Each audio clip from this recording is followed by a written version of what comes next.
Dios le bendiga, bienvenidos nuevamente a las clases online para maestros de la iglesia Apather Church. En esta ocasión vamos a estar discutiendo el siguiente tema, el ministerio de maestros.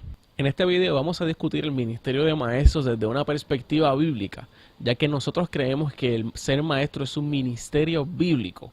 ¿Qué dice la Biblia? En Efesios 4:11, versos 11 y 12. Y él mismo, hablando de Jesús, constituyó a unos apóstoles, a otros profetas, a otros evangelistas, a otros pastores y maestros, a fin de perfeccionar a los santos para la obra del ministerio, para la edificación del cuerpo de Cristo. Esa misma porción bíblica, en otra traducción, específicamente en la Nueva Traducción Viviente, dice lo siguiente: ahora bien, Cristo le dio los siguientes dones a la iglesia: los apóstoles, los profetas, los evangelistas y los pastores y maestros. Ellos tienen la responsabilidad de preparar al pueblo de Dios para que se lleve a cabo la obra de Dios y edifique la iglesia, es decir, el cuerpo de Cristo. Y es muy interesante porque esta versión nos propone los ministerios como dones. Y vamos a discutir más adelante lo que es entonces este ministerio y el don que acompaña específicamente el ministerio de los maestros. Entonces, para comenzar la discusión, lo primero que debemos hacer es hacernos esta pregunta: ¿quién es un maestro? Y vamos a definirlo de forma muy sencilla, muy breve, con estas dos respuestas: una persona con conocimientos amplios en alguna disciplina o materia sería una de las cualidades más importantes para considerar una persona maestro. Pero también es muy importante que la persona tenga la habilidad de compartir sus conocimientos de tal forma que los que lo escuchan puedan adquirirlos. ¿Por qué? Porque si la persona solamente posee una de estas dos cualidades, en otras palabras, si la persona tiene mucho conocimiento sobre algo, pero carece de la habilidad de compartir sus conocimientos, entonces no podemos considerarlo un buen maestro. Y creo que a todos nos ha pasado de algún modo que hemos tenido un maestro que sabe mucho, pero no podemos comprender o recibir una transferencia de sus conocimientos, porque para que una persona sea considerada un maestro necesita que ambas de estas descripciones estén presentes. Hemos planteado entonces que para que una persona sea considerada maestro necesita un conocimiento amplio en alguna materia y la habilidad de poder compartir esos conocimientos. Así que podemos plantearnos lo siguiente: ¿cuáles son los tres aspectos mínimos para considerar una persona maestros? Y quiero entonces hacer una analogía, que es una comparación con esto. Es como si fuese un viaje. En este caso, el maestro es quien lidera el viaje, es el guía de un viaje. Y así podemos hacer una comparación entre estos tres aspectos de lo que sería un maestro y un guía. Veamos la primera. Número uno, el guía debe conocer el mar que está navegando. Tal vez no haya explorado la totalidad del mar, pero al menos puede orientarse en el lugar donde está en el momento. Es muy importante para cualquier guía. Lo próximo sería que ese guía es capaz de trazar una ruta a cualquier lugar de ese mar y puede crear un mapa en la dirección que se ha de tomar. El tercer aspecto sería que reconoce los lugares más importantes, los cuales son el motivo del viaje. Esto significa que una persona que consideremos maestro debe al mínimo conocer el macro, el aspecto más generales de los conocimientos de los cuales se considera a sí mismo maestro o lo consideran. También es capaz de decir cómo llegar o dónde están la información para adquirir esos conocimientos. Eso es haciendo una comparación con el punto número 2.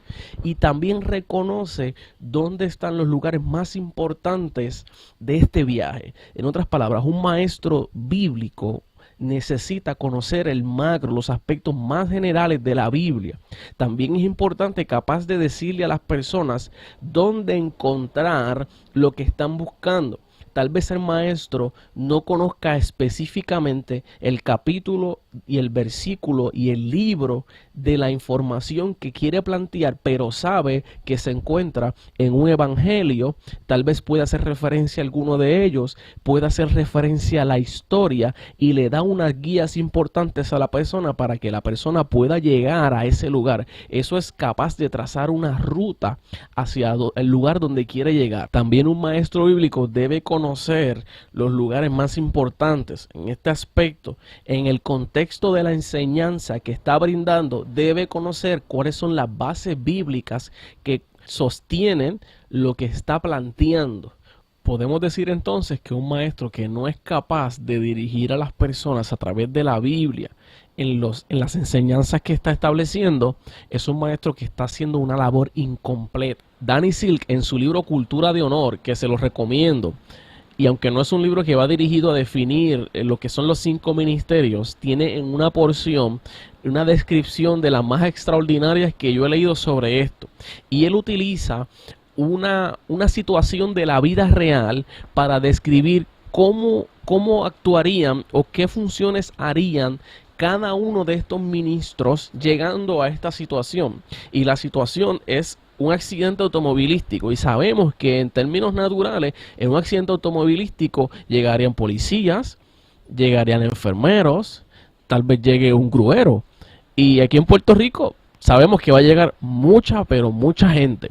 Y él dice lo siguiente: ¿qué harían estos ministros si llegan a esta situación? Vamos a concentrar en estos 2 ministerios, pastores y maestros, porque hay algo muy interesante que decir respecto a esto. ¿Recuerdan el texto que leímos hace un rato? Algunas personas han interpretado el verso 11 de la siguiente forma: que él mismo constituyó a unos apóstoles, a otros profetas, a otros evangelistas, pero pastores y maestros corresponderían a un solo ministerio. O sea que pastor y maestro sería ser una misma cosa. Y es que todos los pastores son maestros, pero no todos los maestros son pastores. Pero si hay algo importante que los maestros deben comprender, es que la forma más eficiente de llegar al corazón de una persona a través de las enseñanzas es como lo haría un pastor. Vemos qué dice el libro respecto a la llegada del pastor al incidente de tránsito. Vamos. Dice: el pastor es el primero en salir del coche, se pone manos a la obra para valorar la situación y empieza a evaluar y a clasificar a los heridos para aplicar los primeros auxilios a quien lo necesite. Reúne mantas, chaquetas, agua y cualquier otra cosa que pueda encontrar para ponerles más cómodos. Supervisa la situación para ver si hay algo que esté amenazando la seguridad de los que están recibiendo ayuda y los que se han visto atraídos a la escena del accidente. Habla con cada persona para interesarse por su nombre, estado civil y de si tiene o no hijos. Reúne todo tipo de información vital y de las personas que habría contactar para poder ayudar al equipo que llegue de emergencias. Trae la calma a la situación y cada persona se siente genuinamente cuidada y en conexión con el pastor. Se pregunta si debería haber sido un doctor. Me parece muy interesante. El pastor sería como ese primer contacto que las personas tienen luego de la situación. Ahora, ¿qué haría un maestro? Mire esto. Dice: el maestro es el próximo a entrar en escena.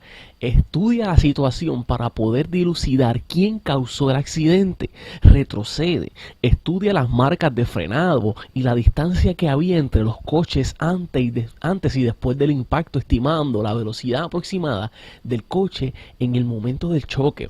Recurriendo a su gran conocimiento del manual de tráfico y las leyes que lo controlan, desarrolla una teoría sobre quién tuvo la culpa.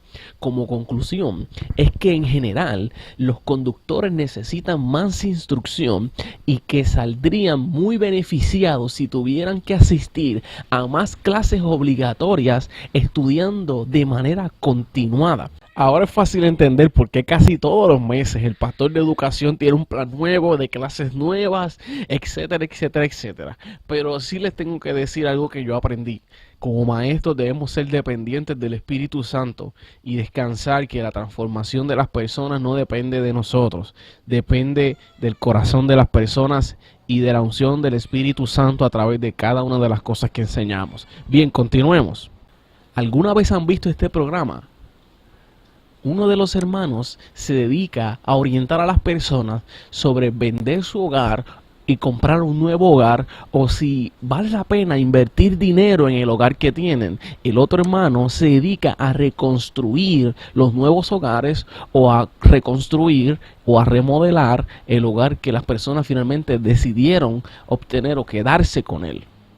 Esto me ha parecido muy curioso porque hay ocasiones en que el maestro debe convencer a las personas de dejar el lugar que tienen e invertirse en un nuevo lugar, y en ocasiones el maestro debe reconstruir las ideas y los conocimientos que las personas ya tienen. Así que muy interesante esto. Hablemos un poco más sobre esta comparación. El maestro construye ideas, construye argumentos, construye pensamientos. El maestro inspira, motiva y muchas ocasiones quita las vendas. Cada idea que el maestro transfiere va construyendo un pensamiento en las personas. Nosotros somos el producto de lo que hemos aprendido.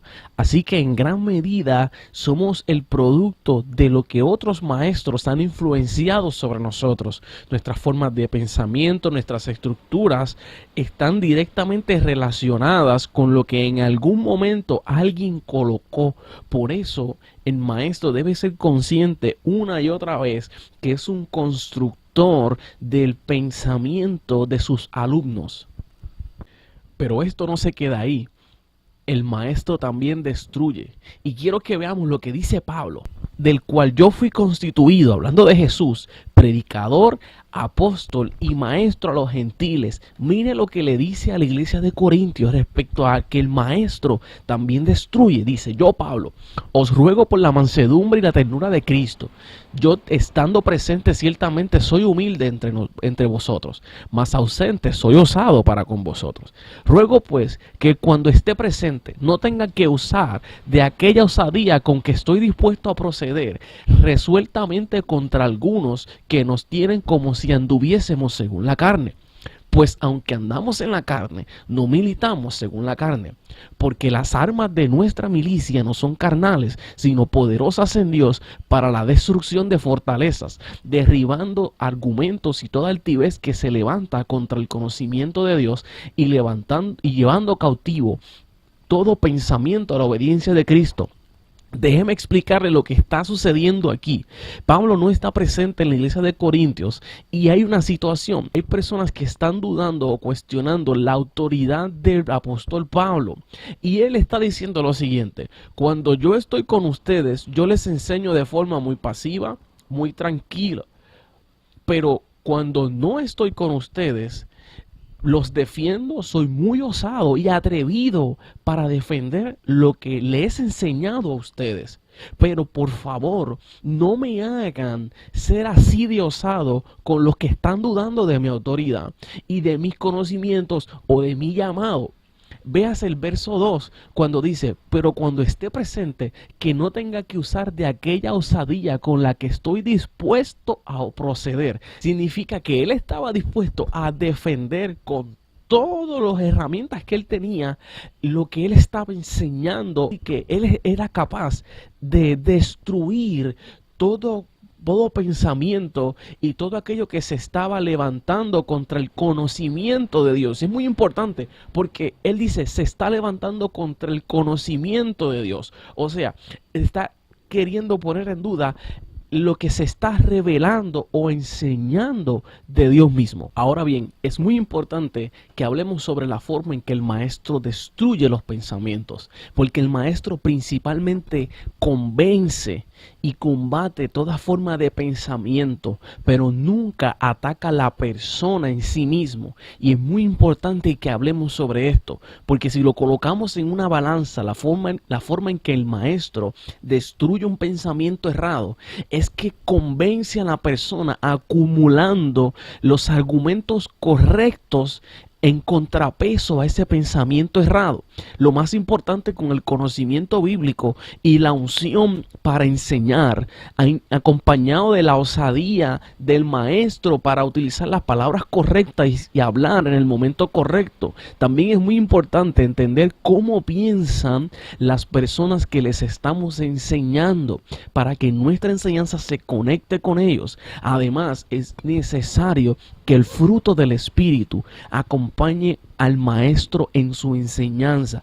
La paciencia, el amor, la pasión y el compromiso deben estar presentes en la tarea de cada maestro. Y para concluir, ponga esto en su mente y su corazón. La palabra clave es formar. Los maestros estamos aquí para formar. Formar una estructura en la mente de las personas. Formar una estructura basada en la palabra de Dios. Formar una estructura basada en la palabra de Dios, que es la que le dará crecimiento a cada uno de los creyentes. La palabra de Dios es la única que puede dar crecimiento a nuestra vida, a nuestros corazones y a nuestros pensamientos, y así ellos en sus corazones puedan guardar la palabra de Dios y decir como dice el salmista: en mi corazón he guardado tus dichos para no pecar contra ti. Apasionese con lo que Dios está haciendo. Apasionese, crea que Dios quiere hacer cosas mayores con nosotros. Los maestros estamos aquí para formar el cuerpo de Cristo y llevarlo al conocimiento de algo más de Dios. Dios les bendiga.